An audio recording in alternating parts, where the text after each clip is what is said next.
Viral di media sosial, fenomena ikan terdampar terjadi di pantai wilayah Jimbaran, Badung pada Kamis, tanggal 2 Januari tahun 2025. Dalam video yang dibagikan oleh akun Instagram Desa Jimbaran, terlihat sejumlah warga tampak memungut ribuan ikan yang telah terdampar di pinggir pantai. Ikan-ikan kecil yang terdampar tersebut masih dalam keadaan hidup. Sementara sejumlah warga tampak kewalahan memungut ikan-ikan terdampar tersebut. Sontak saja video tersebut mendapat beragam komentar warganet di media sosial. Menurut akademisi Undiksa, Dekan Fakultas Kelautan dan Perikanan Universitas Udayana Iwayan Gede Astawa Karang, secara oseanografi fenomena ini dapat disebabkan oleh beberapa faktor. Di antaranya karena adanya perubahan kecepatan dan arah angin.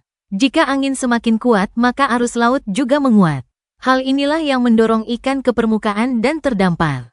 Faktor lain bisa disebabkan karena peningkatan jumlah populasi ikan, sehingga ikan yang hidupnya bergerombol akan bermigrasi secara musiman dan berpotensi terbawa arus sampai ke permukaan. Akan tetapi, untuk memastikan penyebab fenomena terdamparnya ikan, pihaknya harus mengecek data-data oseanografi seperti gelombang, angin, suhu permukaan laut, arus laut, serta jenis ikan yang terdampar. Disinggung fenomena ikan terdampar sebagai deteksi awal terjadinya suatu bencana. Astawa Karang menegaskan bahwa fenomena tersebut adalah hal yang wajar karena dinamika laut dapat menyebabkan ikan terbawa arus, terdampar atau tersesat bila ada gangguan atau anomali di suatu perairan. Selain karena perubahan kecepatan angin dan migrasi, penyebab ikan terbawa arus hingga ke pesisir juga karena adanya peningkatan kesuburan suatu perairan.